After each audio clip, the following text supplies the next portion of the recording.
Leave your comments on the Ask Reddit sub, and I'll read your answers on the next episode of LWIAR. People who have came close to dying, what were your last thoughts? I was stabbed in the neck by someone robbing my house. I totally thought I was going to die. I hate myself, but I begged the guy who stabbed me to stay because I didn't want to die alone. He said, sorry, and walked away. That freaking broke my heart. Thankfully he called 911 for me. Holy crap, this comment is a wild ride. Just read his second comment below. This one. Did he get caught? Yep, he was my girlfriend's, at the time, brother, hardcore meth head. Turns out calling 911 turns attempted murder into aggravated assault. He got 9 months in jail plus 9 years probation. He got out, robbed a cop's house and went right back to prison. Damn, I can't imagine stabbing anyone in the neck, but much less someone I know. I'm glad you survived. I hope you like yourself these days. Most violent crimes are committed against people the assailant knows. That's why I make an effort not to know anybody. I'm the assailant. I choose my victims using the latest in eeny meeny miny mo technology. Did you know it was him as he stabbed you, or did you find out later? But did you know they were the GFS brothers then? Or were they wearing masks etc. and caught later and you're like, motherfricker. I was working pretty close to my house and had forgotten my lunch, so I decided to run home and grab something to eat. When I walked in I saw one of the brothers disconnecting my TV and I confronted him. While we were yelling at each other, the other one came up behind me and stabbed me in the neck. Says a lot about meth when the guy's reaction to being caught is to try and commit murder. And the victim happens to be his sister's boyfriend. Just what the frick? Are you a politician? We're just looking for a yes or no dude. Well, frick, car accident. Was in a pretty severe car crash in my mid-teens. We got T-boned by a big Ford van coming home from school one afternoon. I could have swore our light was green, but witnesses said my friend went they were red. I remember looking over and seeing the van and thinking, hey. I pretty much resigned immediately to what was about to happen. I was sitting in the front passenger seat holding onto the little handle above the door. The window blew out and I had hundreds of little cuts on my arm, neck and face. It looked like rats had been chewing at me and I had a couple bits of glass in my hand. The passenger side door crushed in far enough to hit me and left fabric imprint all down my side. Completely knocked the wind out of me and cracked 2 ribs. After I caught my breath I had to crawl out of the driver's side. My hand bleeding all over the place, but was so amped up on adrenaline I hardly noticed any pain. The next day I could hardly move, I was so sore. Almost my whole right side was bruised. It hurt to breathe too deeply. My friend's mom showed me pictures of the car. It was really surprising I got off as well as I did. Maybe it's just me, but this seems like an oddly poetic description of being in an accident. I know that probably wasn't meant to be the case, but your writing paints a really interesting and clear picture. You really have to wonder how many people show up at the pearly gates screaming, UUUUUUUCK. This has all the makings of an amazing skit. True heaven is just loads of people randomly popping and screaming frick in different languages, while others are just trying to enjoy the clouds and harps and crap. I screamed frick while delivering my children. And word from the doc and midwives is that it's not uncommon. I wonder how many of us have been born with the first word we hear being frick and the last thing we say being frick. Me too. Yelled frick right before the accident. Something tells me that's a lot of people's final words.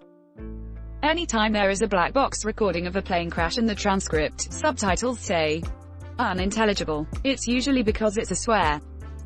Write unintelligible on that line, but sir, he clearly said frick my sorry little butthole every which direction. Frick the right unintelligible. Expletive deleted. I saw an interview with an airline pilot who said he spent a lot of time thinking about crashing, and that if he did he wouldn't swear because he doesn't want his last words to be expletive deleted. Ditto. I don't even think I yelled it. Just like a statement in my head. Lol, I just went, is this really happening? In my head as soon as I noticed the headlights of car that crashed into me head on. Excuse me, what is that from? Why is it so appropriate? And how did you just have that on deck for this thread? I guess you're one of today's lucky 10,000. because that's Sprog, and all those are written on the spot. That one is plain scary to me. My father-in-law was having a heart attack that is often referred to as the Widowmaker. After everything went down, he's fully recovered. Thankfully, he said it wasn't painful. He was just really tired. He was planning to go home and lay down for a nap. Thankfully, he was in public, and an off-duty paramedic happened to be where he was. If he made it home to take that nap, he wouldn't be here today. It's pretty crazy. One of my best friends had one of those. He had some pain that didn't feel right, so went to the doctors. Had the attack in there. He said he remembers everything around him. Pretty scary stuff. Same one that hit Kevin Smith. He was backstage at an event and said he had to take a nap. Laid down on a couch and just didn't feel right. Thankfully someone recognized what was happening and got him help. These threads always make me scared of my own body. I'm going to feel uneasy for the next few hours now every time I feel a slight pain or discomfort. Somewhere. I live alone. If I die, I die. Sue. Went twice at the hospital at 3 a.m. for chest pain though. My dad is an amazing, incredibly intelligent, determined, and capable person. He'd give you the shirt off his back if he knew you needed it. He's also incredibly stubborn. He did not go to the hospital the night a sudden extreme headache left him weak and dizzy. My dad no longer drives. He rarely goes out. He had to relearn how to talk, and can only shuffle short distances. I am the one who does not want to go to the doctor for minor issues. But if I have trouble breathing and chest pain, you bet I'm rushing to it. You know what freaking sucks? Anxiety and panic attacks. Guess what they feel like a lot of times? A heart attack. Guess what they are not? Heart attacks. Lost plenty of money on a handful of especially bad panic attacks. Hey man, I'm so sorry this happened to you. Thank you so much for telling this story. I just wanted to let you know how much it touched me.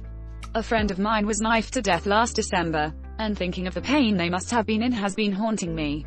Your comment about dying not being so awful, though it comes from such a terrible place, gave me immense peace. Thank you. Edit. Oh my god. You guys are incredibly kind. I thought for sure this comment would get buried and I was just shouting into the void at night. Obligatory thank you for the silver. But thank you even more for the outpouring of love and support here and in my messages. Less than 3. Thank you so much. It means more than you know. They were only 18 and I miss them every day. Unfortunately, I know the pain too well. I was 19 at the time of my incident and only a few months prior one of my friends was also stabbed multiple times in the chest and passed away in the operating room. I can assure you that although the incident may have been brutal, death is quite peaceful. The adrenaline that pulses through you in these sorts of situations keeps you from feeling any pain at all. I'll never understand how you feel, but as someone who's gone through both sides of the story, I hope I can give you some closure so you can begin your journey to truly heal. Stay blessed, my friend. Where the frick do you live where everyone is getting stabbed to death? Goddamn. I thought I was having a drug overdose. I just remember thinking how disappointed my mum was going to be with me. My Bill had a moped incident. He was on a moped. A car T-boned him, and as he was flying off the bike, he thought that his wife, who always was pretty worried about him riding, was going to be quite upset at him. I got hit by a car when I was 15, while I was riding my bike to work. Ended up with a broken ankle, but told the lady I was fine, and she sped off. The only things I could think was 1. Frick, I'm gonna be late for work, and 2. My dad is gonna be so pissed at me when he sees what happened to my bike. So I dragged my bike the last mile to work hobbling on my broken ankle. Adrenaline is a hell of a drug. My dad was not pissed about my bike. He was pissed I fricked up my ankle and walked the rest of the way to work. I figured he was pissed you let the lady go without getting insurance and identification. I done the same thing. I actually thought to myself, my mum is definitely going to suicide after I die, because my dad did purposely, as a means of suicide a few years back, and my brother wrote himself off on ecstasy and ended up on life support for a week at the start of this year. I cried a lot before I passed out cause I knew if I died I wouldn't be able to stop her from hurting herself. Really put me in my place when I woke up. I hope you're doing better. I am very thankful, smiley face. Thank you, X. It's usually the dope that doesn't hit right in the beginning, then before you know it you've redosed. Or underestimated how you're feeling. The feeling of uncomfortability sets in, then boom, you wake up dead. Don't really remember crap from before I went out. Just that I wasn't feeling much. As in much effect. Then all I know is I'm a little disoriented and I'm not sure what's happening, so I ask my BF and he tells he just narcaned me and is running around trying to get rid of evidence or some such. I felt kind of okay for a little bit and then really bad for a while and got incredibly scared that I was going to succumb to the drug now that the narcan was gone. I was worried about my kids, adults, and how my death would affect them and my best friend. I haven't done anything since that night.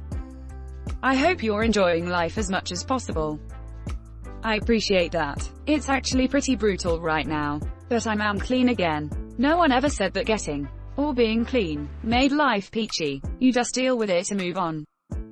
I also have struggled with addiction and I just want to bring smart meetings to your awareness in case it's something you might find useful. They are a recovery group like LWIAR, but their curriculum is actually based on scientifically sound methods, and there is no emphasis on a higher power. Those were two aspects of AA that turned me off recovery groups for a long time.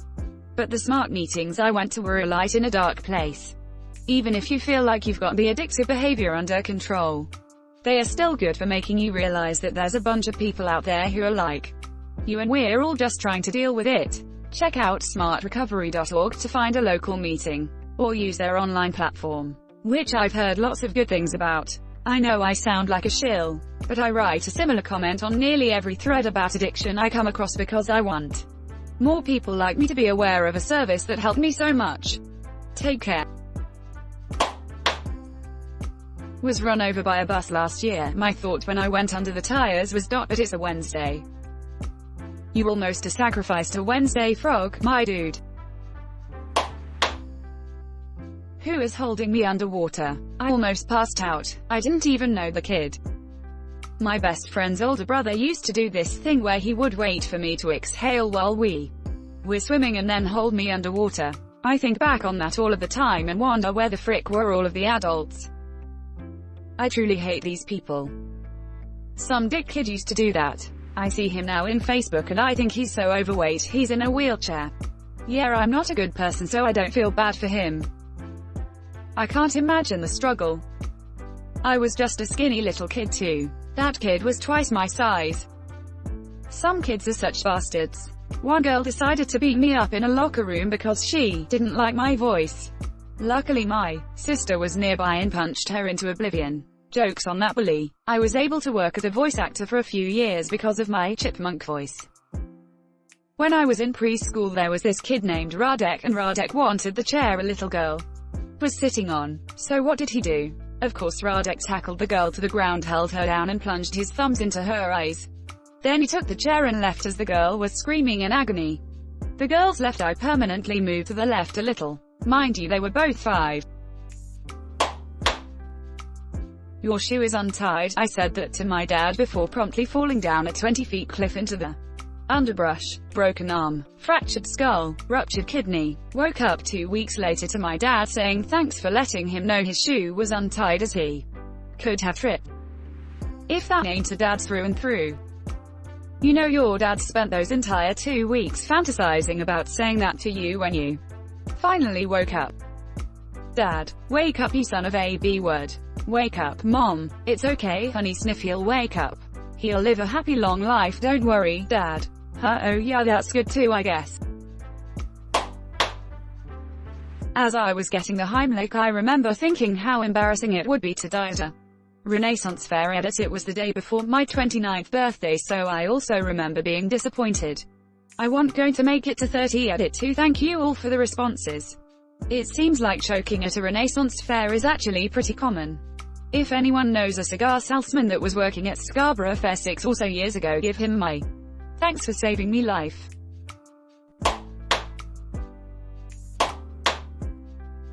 Thanks for watching LWIAR. The best of recent r/AskReddit submissions and comments. If you like this video, check out LWIAR too. And don't forget to like and subscribe.